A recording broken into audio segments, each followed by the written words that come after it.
Bonsoir à tous, j'espère que vous allez tous super bien.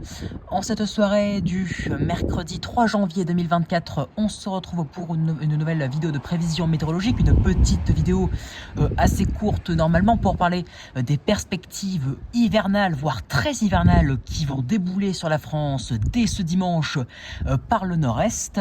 Donc on va surveiller cette situation de très près et affiner les prévisions dans les prochains jours. Donc risque de grand froid, voire même un potentiel de vague de froid dont on va parler dans les prochaines minutes, et même peut-être un risque d'averse de neige. Et ensuite on abordera en fin de vidéo aussi les perspectives qui sont assez solides, un signal qui est pour le moment en tout cas exceptionnel, qui est qui est assez dingue à cette échéance, et d'avoir un signal aussi puissant à cette échéance, c'est vraiment dingue. Donc que va-t-il se passer? Alors déjà, mise en place d'une dorsale anticyclonique qui va monter donc sur l'Atlantique et qui va monter donc vers l'Islande et même ensuite vers le nord de l'Angleterre / même jusque vers la Scandinavie d'ici à dimanche. Et donc cela va commencer par véhiculer un flux de nord-est de plus en plus puissant dès dimanche, avec une chute des températures, une baisse des températures qui commencera à s'enclencher dès samedi par le nord. Mais bon, on restera encore légèrement au-dessus des valeurs saisonnières. Ça commencera à chuter, baisser samedi en après-midi. Voilà, on rejoindra peut-être les normales saisonnières dans les régions nord, et est, mais généralement la baisse sera plutôt faible et les conditions ne seront pas hivernales. Mais par contre, dimanche, avec l'intensification de ce flux d'est à nord-est, les températures vont chuter. On aura les premières gelées dès dimanche matin entre le nord et l'est, même sur une bonne partie du nord et de l'est, donc sur environ 50% de notre pays, voire même peut-être 60-70%, mis à part le centre-ouest, le sud-ouest et jusqu'en Méditerranée. Ensuite, par contre, l'après-midi, avec l'intensification continue de ce flux d'est à nord-est, la bête de l'est comme on l'appelle, le Moscou-Paris, car en l'occurrence, oui, ce sera bel et bien un Moscou-Paris vu les températures qui sont prévues et surtout vu le flux qui nous proviendra donc directement de la Russie, donc directement de Moscou, c'est pour ça qu'on appelle ça Moscou-Paris. Températures donc qui vont encore plus chuter en fait, qui n'arriveront clairement pas à monter, car avec l'intensification de cette bête de l'Est, de ce flux d'Est qui va amener la bête de l'Est, évidemment que les températures n'arriveront guère à monter. Donc par exemple, on pourrait ne pas dépasser 1 à 2 degrés en maximal pour l'extrême nord, pour l'est, pas plus de 3 à 4 degrés, voire 5 pour l'Île-de-France, pour Paris.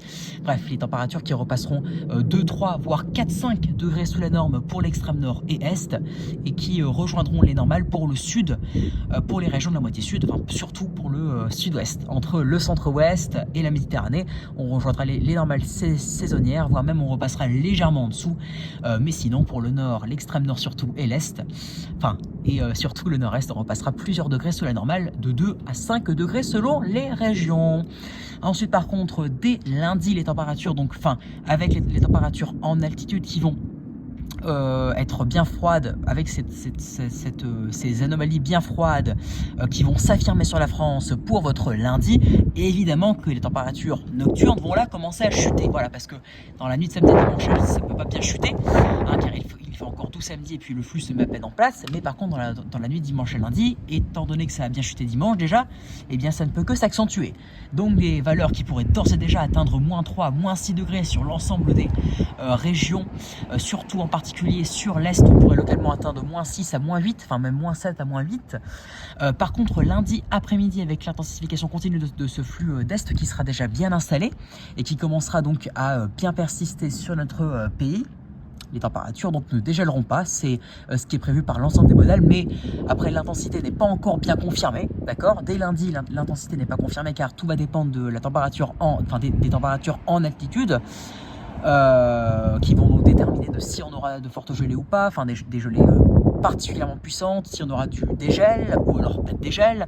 Mais si on faisait la moyenne des modèles, la moyenne des scénarios, bien que pour l'instant ce n'est pas encore confirmé, bien entendu, eh bien mes chers amis, nous aurions donc des valeurs entre 0 et -2 degrés de maximal, je dis bien de maximal au meilleur de la journée, ou si vous préférez dans les environs de 0 à -1 entre le nord et l'est, et même jusque vers les régions centre. Donc au final, sur l'ensemble des modèles, sur la moyenne, sur les 3 quarts du pays, voilà, donc mis à part l'extrême sud-est et Méditerranée, eh bien, nous n'aurons pas de dégel a priori. Voilà, ça ne dégèlera pas. À la rigueur, on aura entre -2 et 1 degré, mais généralement entre -1 et 0 degré. Et puis pour la Méditerranée, même là, ça pourrait bien baisser. On pourra avoir le long des côtes méditerranéennes entre 5 et 10 degrés, donc ce n'est pas chaud du tout. Et donc ça va forcément aussi bien contraster, même si les températures en Méditerranée, forcément, vous le savez, de par leur climat et d'autre part le flux à vagues de froid qui est forcément moins favorable pour eux, il fera toujours plus doux en Méditerranée, même bien plus doux que dans les terres. Donc des températures qui ne dégèleront même pas lundi sur la majorité du territoire. Là on pourra commencer à parler de choses sérieuses car pas de dégel et des températures qui chutent le matin, oui ça commence à causer car ce n'est pas arrivé depuis très longtemps, mais surtout une vague de froid est-elle possible? Je rappelle les seuils de vague de froid, les règles pour les vagues de froid. Alors la définition c'est, en tout cas d'après Météo France, donc c'est le cas pour la France, après pour les autres pays je ne sais pas et puis ça ne nous intéresse pas. Pour la France, 3 jours avec un indicateur thermique, donc l'indicateur thermique qui est la température moyenne des minimales et des maximales sur l'ensemble sur toutes les stations regroupées en France, donc sur l'ensemble du pays. Les stations représentent bien notre pays en termes de météorologie. Donc voilà, c'est la température moyenne des minimales et des maximales à l'échelle du pays. Voilà, c'est ça un indicateur thermique. Donc c'est pour ça qu'on appelle ça un indicateur thermique national. Il faut qu'il soit en deçà de 0,9 degrés pendant au moins 3 jours, mais que pendant au moins une de ces journées, on est donc à un indicateur thermique qui atteint -2. Donc évidemment, avoir en dessous de -0,9, bon, c'est quand même beaucoup plus difficile, surtout aujourd'hui. Mais là, vous savez, on va les atteindre pendant au moins 3 jours, enfin même 3 jours pile, ça passe et ce sera beaucoup plus simple. En tout cas, la semaine prochaine, c'est sûr qu'on va être en dessous de 0,9 degrés, c'est largement faisable. On l'avait même fait en décembre 2022 durant la période très hivernale. Mais par contre, avoir une journée avec un indicateur thermique, de -2 voire moins, là par contre c'est beaucoup plus compliqué. Mais ce n'est pas impossible. Pourquoi? Car après mardi par exemple, les températures vont encore plus chuter. Voilà, là on n'aura pas entre -3, -5 généralement, ou alors des températures encore plus douces, voire même positives entre le sud-ouest, vu que le froid n'aura pas encore bien eu le temps de s'installer, ou la Méditerranée. Là par contre mardi, c'est partout le grand froid, sauf peut-être sur vraiment les côtes comme Nice, voilà, les villes où c'est vraiment hyper compliqué, quoique même là-bas ça pourrait peut-être bien chuter à 1, 2 ou 3 degrés. Mais donc voilà, partout sur 95% du territoire, mardi ça va bien geler. Et généralement, en moyenne, on aura entre -3 et -7 degrés. Si on devait faire une moyenne, entre -4 et -7, car dans l'Est, on pourrait même chuter en dessous. Et puis après, tout va dépendre des températures en altitude. Et le scénario le plus froid n'est pas encore le gagnant, mais c'est pour ça que je parle du scénario moyen. Car pour le scénario le plus froid, on pourrait même atteindre en moyenne, -6 à -9. Donc des températures vraiment glaciales, sans compter le refroidissement éolien, donc c'est le ressenti windshield, car avec la bête de l'Est, le flux, voilà, c'est des vents généralement à 40-50 km/h dans les terres, donc évidemment, quand on a -6 par exemple, généralement on va ressentir -13, -14, voilà, même si le vent chute la nuit, est en chute durant la nuit. Bon, donc mardi et mercredi, les températures sont bien glaciales le matin, même mercredi encore un peu plus que mardi, avec peut-être des minimales comprises entre -4 et -8 degrés en général, en moyenne, donc -5, -6 en moyenne, mardi et mercredi matin, peut-être même -6 de moyenne tout court mercredi matin, et l'après-midi surtout, que va-t-il se passer? Eh bien, comme lundi, mardi ça pourrait être pire, ça ne dégèlerait carrément pas, on pourrait même pas repasser au-dessus, généralement en moyenne des -3 à -1 degré, c'est ce que la plupart des modèles nous voient. Donc oui, mes chers amis, si on a en moyenne -5 degrés, -5, -6, voire même -6 mercredi matin, mais qu'ensuite ça ne dépasse pas en moyenne sur la France 0, à la rigueur même dans le pire des cas, 0 ou 1 degré, et bien dans tous les cas, l'indicateur thermique il serait d'environ -3. Et puis si on compte l'air un peu plus radouci en Méditerranée, ou alors dans l'extrême sud-est, ça pourrait faire -2. Voilà, donc je pense que c'est bien faisable. Quand on fait la moyenne sur les modèles, on pourrait facilement en fait, ça pourrait être assez compliqué car on sera en limite, mais du coup c'est faisable. Je pense qu'aujourd'hui c'est 50-50, donc aujourd'hui je pense que d'après nos prévisions de modèles, on aurait 50% de chance d'atteindre officiellement parlant, d'après les seuils de Météo France, donc de notre organisme principal de météo, on aurait donc une chance sur deux d'atteindre officiellement les seuils de vagues de froid en France. Donc ce serait là une première depuis 2018, depuis fin février 2018 à début mars 2018, car notre dernière vague de froid date de février, date de fin février / début mars 2018, donc quasiment 6 ans. Et oui, car nous sommes en 2024, le temps est passé très vite. Voilà.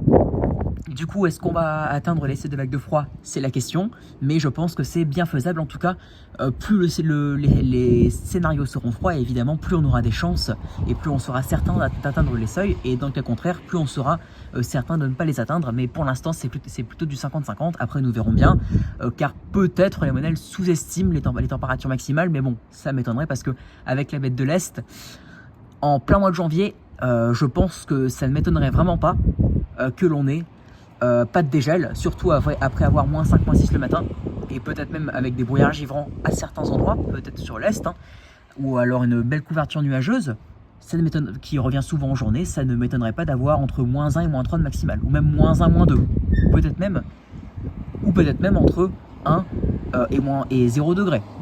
Cela marcherait aussi. Bon, nous en reparlerons plus tard, d'ici demain peut-être ou après-demain, si la tendance se confirme et si on se rapproche, si on saura réellement de si l'on peut parler de vague de froid ou non. J'en reparlerai donc dès demain si j'ai de nouvelles informations. Voilà, si les prévisions se confirment et donc si je pourrais en d'autres termes répondre à la question. Et dans le cas contraire, si je n'ai pas plus d'informations, j'en parlerai seulement d'ici à vendredi. Juste une petite parenthèse, les tendances pour la semaine du 14 au 20 janvier, franchement, elles sont exceptionnelles.